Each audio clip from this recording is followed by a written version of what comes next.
Hello, everyone. Today we are going to be talking about the critical theory of ecocriticism in this presentation. Our theme of eco-criticism primarily deals with the environment around us.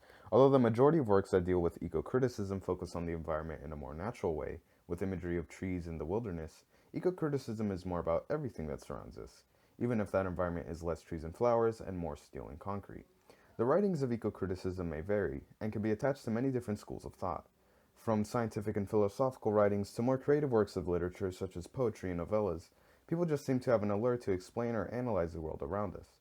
It is an analysis and reflection on how we've changed our environment and how the environment has changed us.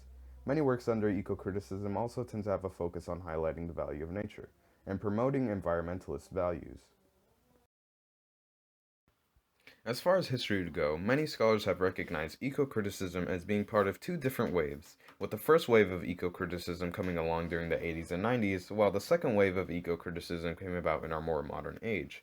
The two waves are not too different from one another, as writers from both waves deal with the value of our environment and highlight various environmental crises found in our world. The two waves diverge in a few ways, however, with many writers during the first wave trying to speak for nature, highlighting its importance while sort of sidestepping human culture. During the second wave, many writers turned their attention towards environments outside of just nature, such as urban environments.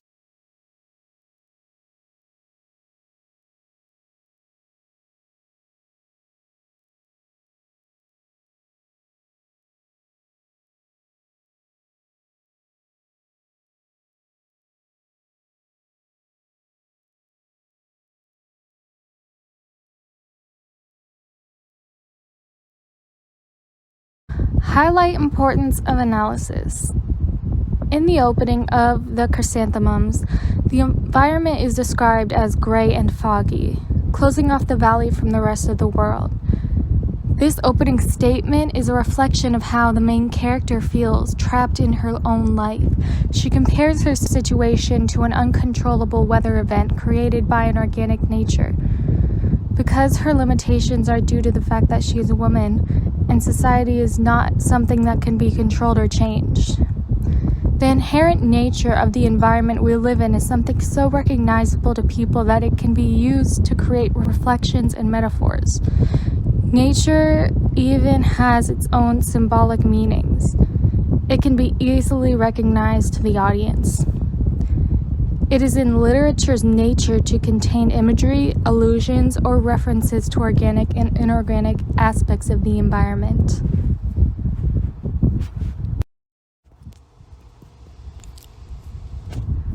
Highlight importance of analysis, page 2. Talking about nature in literature grounds the story.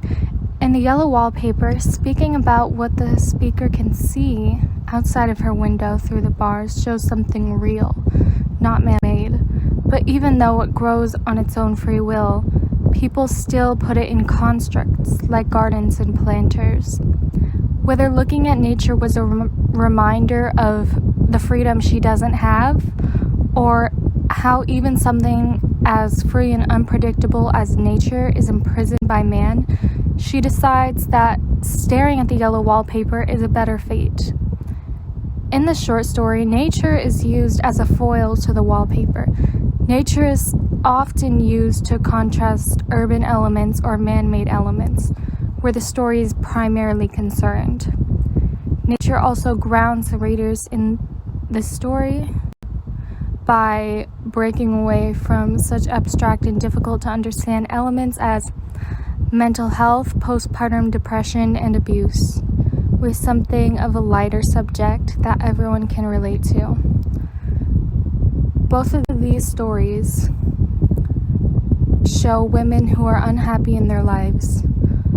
One feels trapped by her husband's kindness, and the other feels trapped by her husband's abuse. Both show how constructs of man can oppress women, and both use nature in different ways to express that meaning.